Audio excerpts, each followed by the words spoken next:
Bismillahirrahmanirrahim. Assalamualaikum warahmatullahi wabarakatuh. Para sahabat-sahabatku, para sedulur, semoga selalu senantiasa dalam lindungan Allah Subhanahu wa Ta'ala.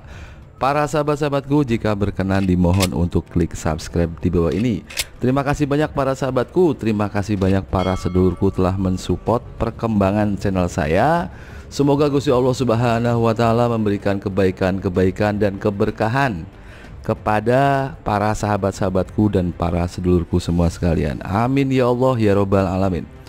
Para sahabat-sahabatku, pada kesempatan kali ini saya akan mencoba membawakan sebuah tema yang menarik, yaitu tentang kisah hikmah. Ada sebuah kisah yang sangat menarik, yang mana kisah ini itu diambil dari sebuah buku yang berjudul Hiburan Orang-Orang Soleh, karya Muhammad Amin Al-Jundi. Karena menariknya kisah ini, maka pernah dikisahkan ulang oleh seorang ustadz yang sangat kondang, yaitu Ustadz Abdul Somad, tentang kisah ini. Dikisahkan pada suatu hari ada seorang nelayan, yang nelayan ini itu hidup dalam garis kemiskinan. Beliau memiliki anak dan istri dan tinggal di sebuah rumah yang sangat-sangat sederhana. Karena pekerjaan dari nelayan ini, karena beliau ini seorang nelayan yang tidak memiliki perahu, jadi nelayan ini hanya mencari ikan di tepian laut, kemudian menggunakan jaringnya saja. Bukan seperti nelayan-nelayan yang memiliki kekayaan, bukan seperti bos nelayan, atau bukan nelayan yang memiliki kapal yang besar, tapi nelayan yang sangat sederhana yang bisa dikategorikan tidak mampu. Seperti biasa, beliau mencari rezeki, yaitu mencari ikan di tepi laut. Namun pada saat itu, karena kesempitan masalah ekonomi dan juga karena pada saat itu mungkin sedang cuaca kurang baik, sehingga beliau tidak mendapatkan hasil ketika mencari ikan. Setelah pulang ke rumah, kemudian mendapati anak dan istrinya itu sedang dalam keadaan kelaparan, karena pada saat itu seluruh bahan makanan, entah itu gandum dan sebagainya, itu sudah mulai menipis dan bahkan habis. Tidak ada lagi yang bisa digunakan untuk makan. Sang anak dari nelayan ini kelaparan dan menangis karena ingin makan, namun tidak ada sesuatu apapun yang bisa dimakan. Sang nelayan ini merasa sangat sedih hatinya melihat keadaan anaknya yang memang orang yang sangat ia cintai ini dalam keadaan lapar, namun ia sebagai orang tua tidak bisa memberikan nafkah kepada anaknya. Maka beliau bertekad besok hari itu pagi-pagi sekali beliau akan pergi ke laut untuk mencari ikan. Semoga saja Gusti Allah Subhanahu wa Ta'ala berkenan memberikan rezekinya. Kemudian besok paginya, yaitu pagi-pagi hari sekali, sang nelayan ini kemudian mengambil jaringnya dan pergilah ia ke tepi laut. Kemudian ia menebarkan jaringnya di lautan tersebut mencari ikan. Dia mencoba beberapa kali, namun pada pagi itu belum juga mendapatkan ikan. Kemudian ia tidak menyerah karena terbayang dalam pikirannya, dalam benaknya itu bagaimana wajah anaknya yang di rumah sedang kelaparan ingin makan, namun tidak ada yang bisa dimakan. Kalau pada saat itu dia bisa mendapatkan ikan, maka tentunya ikan ini bisa digunakan untuk makan keluarganya di rumah, terutama anaknya ini. Kemudian sampai siang hari, namun jaring yang nelayan tebarkan di tepi lautan ini belum juga membuahkan hasil. Tidak ada satu ekor ikan pun yang berhasil ia tangkap. Namun ia belum menyerah karena ia berharap semoga Allah Subhanahu wa Ta'ala memberikannya rizki pada hari itu, karena untuk menafkahi anaknya yang sedang kelaparan. Kemudian sampai dengan sore hari, namun jaring yang ia tebar di tepi lautan tersebut belum juga membuahkan hasil. Tidak ada satu ekor ikan pun yang berhasil ia tangkap. Sang nelayan ini merasa sangat bersedih, kemudian berdoa kepada Allah Subhanahu wa Ta'ala, "Ya Allah, ya Tuhanku, berikanlah hamba rizki untuk menafkahi anak hamba yang sedang kelaparan di rumah. Anak hamba dari kemarin itu belum makan karena tidak ada suatu apapun yang bisa dimakan. Semoga saja Engkau berkenan memberikan rezeki pada hamba sore ini, sehingga hamba bisa pulang itu dengan membawa ikan untuk memberi makan anak saya." Rupanya doa dari sang nelayan ini itu didengar oleh Allah Subhanahu wa Ta'ala. Di masa-masa injury time atau di masa-masa akhir, ketika sudah sore, itu ketika dari pagi, siang, kemudian sampai dengan sore, ketika sudah sore dan hampir maghrib itu tiba-tiba saja ada seekor ikan yang besar yang nyangkut di jaringnya, sehingga nelayan ini bisa mendapatkan seekor ikan yang besar. Sang nelayan ini kemudian sangat senang hatinya karena melihat ia berhasil menangkap seekor ikan yang cukup besar. Ia membayangkan bagaimana anak-anaknya di rumah ini nantinya bisa makan ikan tersebut. Nantinya bisa menghilangkan rasa lapar anak-anaknya. Ia sangat senang sekali. Kemudian diambillah ikan itu. Kemudian ia bersyukur kepada Allah Subhanahu wa taala. Kemudian ikan itu dibawa. Namun pada saat itu ada seorang raja yang berkuasa di daerah tersebut, yang pada saat itu sedang bertamasya atau sedang jalan-jalan di tepi lautan. Kemudian melihat ada seorang nelayan yang pulang membawa seekor ikan yang sangat besar. Kemudian sang penguasa ini atau sang raja ini menyuruh bawahannya, menyuruh anak buahnya untuk mengambil ikan tersebut. Kemudian sang anak buah dari raja ini akhirnya mencoba untuk mengambil ikan itu. Namun sang nelayan kemudian berkata, "Wahai baginda raja, sesungguhnya hamba memiliki anak di rumah yang sedang kelaparan, saat ini belum makan. Saat ini sedang menunggu hamba membawa rizki, yaitu berupa ikan ini. Kalau ikan ini engkau ambil wahai paduka, tentunya anak saya sore ini tidak bisa makan. Dari kemarin itu anak saya itu merasa sangat kelaparan gitu. Mohon sudinya paduka memberikan kebijakannya sehingga tidak mengambil ikan ini." Namun sang raja tetap bersikeras, "Wahai nelayan, engkau jangan melawan perintah raja.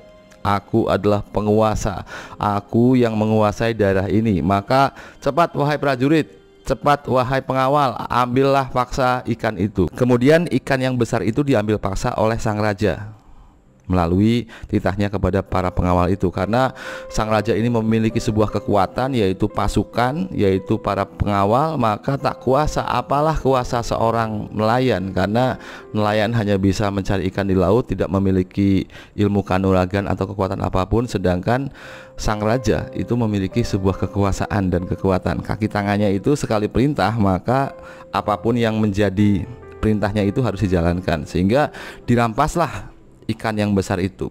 Kemudian sang nelayan ini pulang kembali ke rumahnya dengan tangan hampa. Dia tidak mendapatkan rizki pada sore itu. Begitu sampai di rumahnya, kemudian sang anak itu berlari menghampirinya, kemudian berkata bahwa "Saya lapar, saya ingin makan. Ayah, saya ingin makan, saya lapar." Namun pada saat itu bercucuranlah air mata sang ayah, karena ia tidak bisa membawa makanan untuk anaknya. Kemudian sang nelayan ini menceritakan tentang kejadian yang tadi, yaitu ia tadi sudah mendapatkan seekor ikan yang sangat besar, namun ikan itu dirampas oleh seorang penguasa, yaitu seorang raja di daerah tersebut. Mendengar cerita dari ayahnya ini, kemudian anak-anaknya ini merasa sangat bersedih. Bayangkan para sahabatku, dari pagi anaknya ini sudah menunggu bapaknya, karena bapaknya itu berjanji nanti pulangnya itu akan membawa makanan untuk bisa dimakan oleh anaknya ini. Namun kenyataannya tidak seperti harapan. Maka sang anaknya ini sangat bersedih. Istrinya pun juga sama, sangat bersedih. Anaknya akhirnya menangis karena kelaparan, karena sore itu juga tetap dia tidak bisa makan. Dari kemarin tidak makan, sore itu juga subhanallah itu juga tidak bisa makan. Akhirnya melihat air mata yang mengalir di wajah anaknya, maka sang nelayan atau sang ayah ini hatinya pun merasa sangat sakit. Maka pada saat itu sang nelayan ini berdoa, bermunajat kepada Allah Subhanahu wa taala. Beliau mengadukan hal ini itu kepada Allah Subhanahu wa taala. Beliau berdoa bahwa, "Wahai Tuhanku, sang raja telah menunjukkan kekuasaannya, maka tunjukkanlah kekuasaanmu wahai Tuhanku. Tunjukkanlah kekuasaanmu di muka bumi ini." Sang raja yang pada saat itu sudah membawa ikan itu merasa sangat senang sekali, sehingga ikan itu dibawanya dari perjalanan menuju ke kerajaannya. Itu dibawa ikan itu, kemudian ditunjukkanlah kepada istrinya atau sang permaisuri. Sang permaisuri begitu melihat ikan yang besar itu sangat senang, karena mungkin sang raja ini ingin menyenangkan hati istrinya. Maka pada saat itu sang raja berkata kepada istrinya, "Wahai istriku, permaisuriku, saya yang akan memasak ikan ini. Saya yang akan memasak ikan ini. Nanti kita akan makan ikan ini bersama-sama." Sang permaisuri itu sangat senang sekali. Ketika ikan yang biasa di lautan itu berada di daratan, tentunya ikan itu tidak akan bisa bertahan lama. Namun pada saat itu ikan yang sudah lama berada di daratan ini masih hidup, masih dalam keadaan hidup. Diambillah oleh sang raja dan hendak memasak ikan tersebut. Namun tiba-tiba saja mulut dari ikan ini itu menggigit jari dari sang raja tersebut. Karena gigitan dari ikan tersebut itu membuat luka yang cukup kecil. Mendapatkan luka yang kecil ini, sang raja merasa sangat kesakitan. Ternyata ikan itu adalah ikan yang berbisa, sehingga bisanya itu masuk ke dalam jari tangan sang raja. Sang raja merasa sangat kesakitan, sehingga dipanggillah para tabib atau orang-orang yang ahli dalam bidang pengobatan dipanggillah, kemudian diperiksa oleh tabib tersebut. Kemudian tabib itu melihat bahwa jari telunjuk sang raja ini sudah terkena racun gitu. Racunnya itu sudah menjalar sehingga membuat sangat sakit telunjuknya. Maka sang tabib itu berkata kepada sang raja, "Wahai sang raja, ini adalah ikan yang berbisa.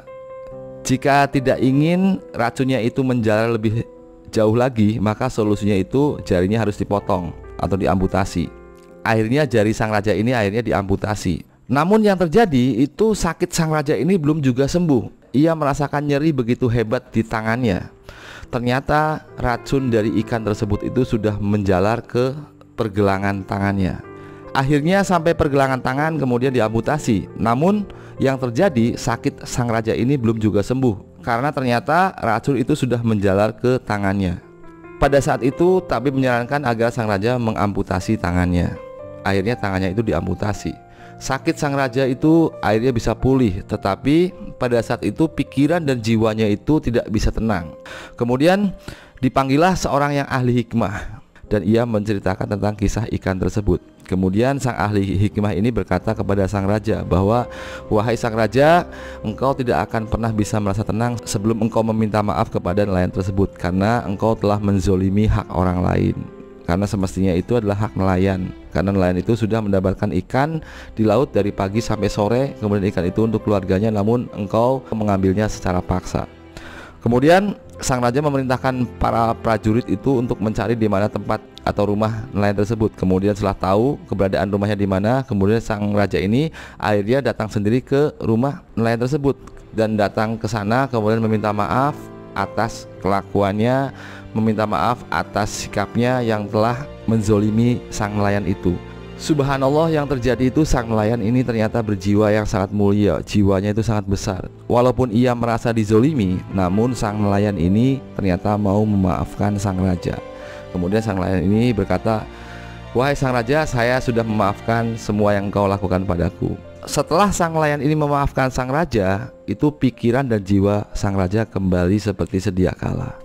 Subhanallah, para sahabat-sahabatku, hikmah yang bisa saya sampaikan pada kesempatan kali ini itu adalah tentang sebuah karma. Jika kita sebagai seorang penguasa, jika kita sebagai seorang pemimpin, jika kita sebagai seorang yang memiliki banyak anak buah, maka janganlah sekali-kali kita menzolimi anak buah kita. Janganlah kita menzolimi rakyat kita. Janganlah kita bertindak semena-mena terhadap rakyat kita, terhadap bawahan kita. Karena dengan kita bertindak semena-mena terhadap orang lain, apalagi merampas yang menjadi hak orang lain, seperti hak pegawai misalkan yang merasa dizolimi, seperti kebijakan-kebijakan yang memang tidak sesuai, yang memang merugikan rakyat kecil misalkan. Sesungguhnya jika kita menjadi penguasa, maka janganlah melakukan hal demikian. Kenapa? Karena doa orang-orang yang teraniaya itu mustajab dikabulkan oleh Allah Subhanahu wa ta'ala. Ketika ada seorang rakyat yang dizolimi oleh pemimpinnya, kemudian sang rakyat ini berdoa kepada Allah Subhanahu wa ta'ala, maka niscaya doanya ini akan diijabah dan dikabulkan. Perkara manusia itu bisa membuat tipu daya, namun sehebat-hebatnya yang bisa membuat tipu daya itu adalah Allah Subhanahu wa ta'ala. Ketika Allah Subhanahu wa ta'ala sudah menunjukkan kuasanya, maka sekalipun kita raja, sekalipun kita penguasa, sekalipun kita seorang pimpinan, sekalipun kita seorang sultan atau raja, tetap saja karma buruk itu akan menimpa diri kita. Oleh sebab itu, para sahabat-sahabatku yang diberikan amanah sebagai seorang pemimpin, sebagai seorang penguasa, sebagai seorang pembuat kebijakan, sebagai seorang wakil rakyat, itu hendaklah memberikan aspirasi yang baik untuk rakyatnya. Janganlah bertindak semena-mena, apalagi membuat sebuah kebijakan yang dirasa merugikan rakyat atau menzolimi hak-hak rakyat tadi. Karena kisah yang tadi adalah sebuah kisah yang nyata, di mana ada sebuah karma yang terjadi kepada penguasa yang zolim. Semoga kita semua terhindar dari sikap-sikap dan bentuk-bentuk penguasa yang zolim. Semoga kita semua di Indonesia ini, para pemimpinnya itu, para penguasanya itu adalah para penguasa dan para pemimpin yang adil, arif, dan bijaksana. Semua kebijakannya itu menguntungkan rakyat. Indonesia. Amin ya Allah ya Rabbal Alamin. Mungkin demikian saja ulasan yang bisa saya sampaikan pada kesempatan kali ini. Akhirul kata, wabillahi taufik wal hidayah. Wassalamualaikum warahmatullahi wabarakatuh.